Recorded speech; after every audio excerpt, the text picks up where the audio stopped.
제가 이 설계를 하면서 두 가지 중요한 철학적인 기준을 갖고 있었어요. 여기 보이는 대로 리좀과 밈이라는 요소인데요.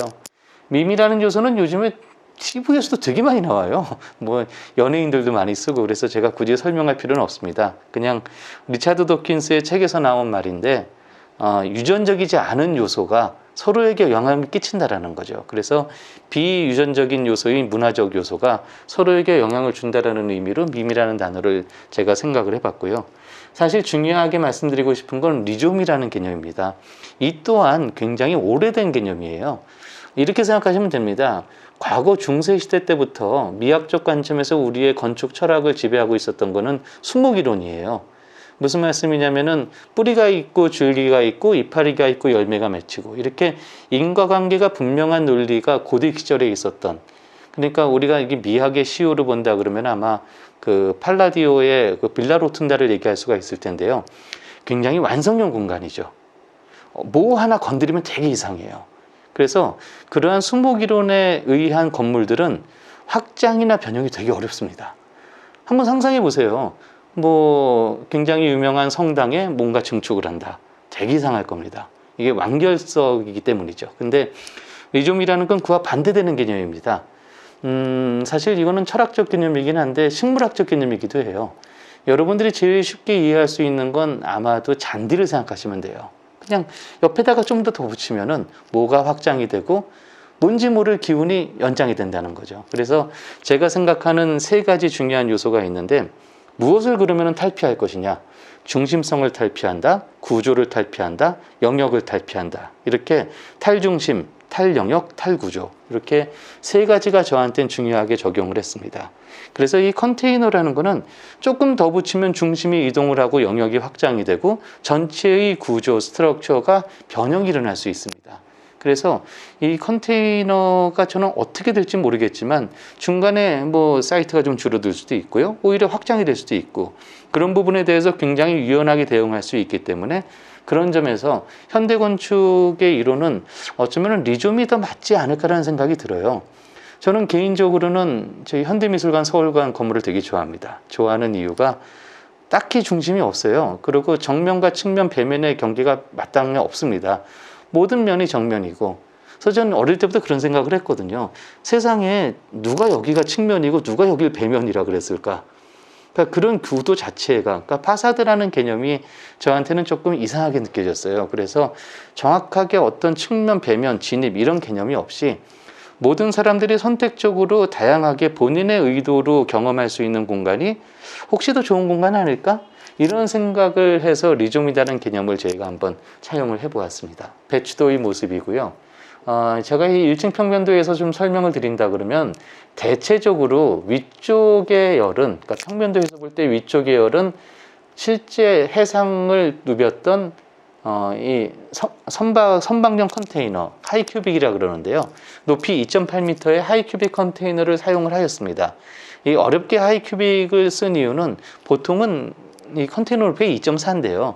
바닥에 마감을 하고 단열을 하고 천정에 냉난방을 하다 보면은 2,400의 구체로는 좀 부족합니다. 근데 다행히도 해상 운송용 컨테이너는 2.8m의 높이가, 그래서 이 하이큐빅 컨테이너를 썼고, 밑에 대공간을 만들어낼 때에는 아쉽게도 컨테이너를 닮은 모듈러라는 건축을 통해서 신축 영역이라고 보시면 될 것 같습니다.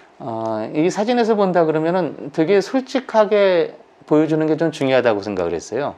그래서 컨테이너를 겹쳐 놓으면서 이렇게 젠가를 우리가 쌓듯이 여러 개의 외부 레벨이 나오고 2층이나 3층까지 사람이 도달할 수 있게 해서 컨테이너지만 뚜껑도 사람들이 쓸 수 있는 영역으로 만드는 것이 되게 중요하다고 생각을 했습니다. 그래서 비교적 실제 컨테이너를 쓴 부분은 복잡한 구조가 아닙니다. 비교적 단순하고요. 근데 이쪽 모듈러 쪽으로 가게 되면은 좀 생각보다 이렇게 다양성을 주기가 조금 쉬웠어요. 왜냐하면 이거는 실제 컨테이너가 아니라 컨테이너처럼 보이는 신축이기 때문에 뭐 스판에 대한 문제라든지 뭐 캔틸러브의 문제들이 조금은 좀 여유가 생겼습니다. 그래서 많은 공간들을 이렇게 요철을 주면서 이렇게 입체감이 있는 공간을 구성할 수가 있었고요.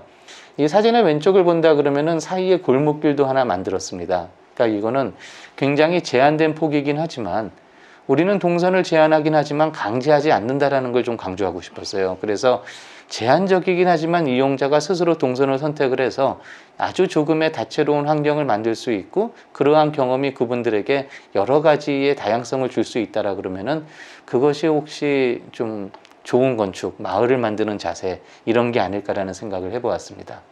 여기는 서울숲에서의 단부에서 모습이고요. 요 중간중간에 모이는 공간, 잠깐 쉬는 공간 이런 공간들이 있고요. 위에서 바라보는 건물이고요. 뒤에 보면 이렇게 펜스가 쳐져 있는 걸 알 수 있어요. 지금은 이 펜스 안쪽에 주상복합 새 건물이 거의 완공이 됐어요.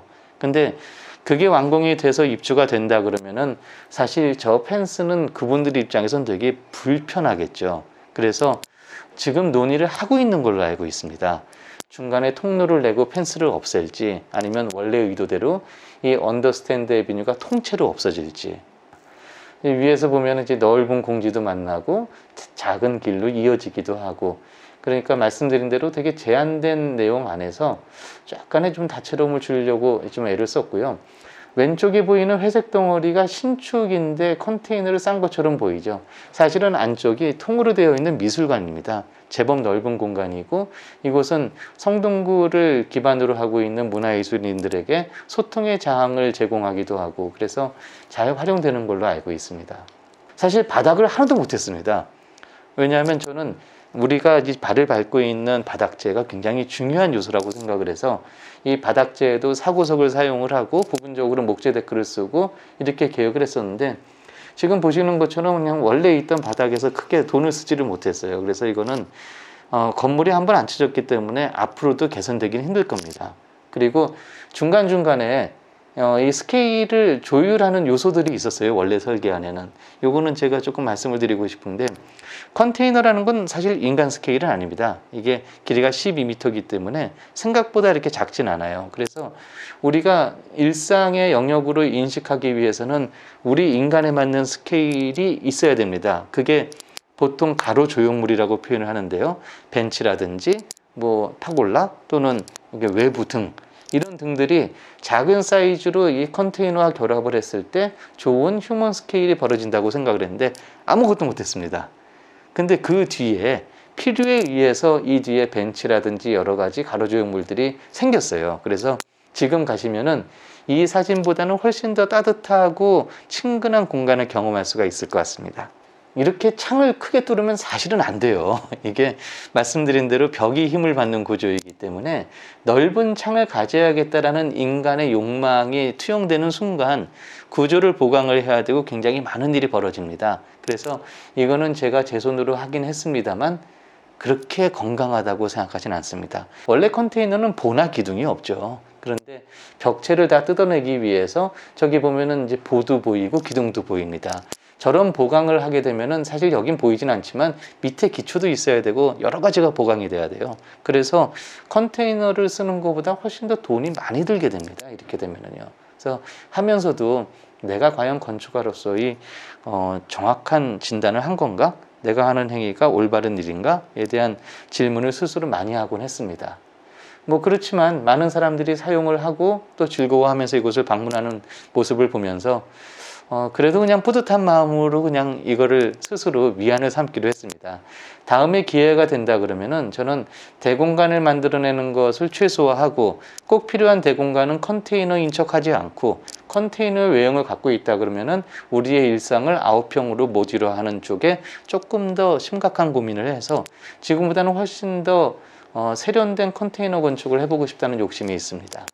제가 오늘의 기회를 되게 감사하게 생각하는 거는 그리고 제게 주어진 기회를 언더스탠드 애비뉴의 기록하에 사용한 이유는 언제 없어질지 모르지만 이곳이 이번 기회를 통해서 좋은 기록을 남길 수 있다 그러면은 그거는 저뿐만 아니라 우리 건축계에도 매우 의미 있는 일이라 생각을 해서 저는 제가 했던 많은 프로젝트 중에 가장 대표작은 아닙니다만 주저하지 않고 이 언더스탠드 애비뉴를 설명을 드리고 싶다라고 제가 간곡하게 부탁을 드렸습니다.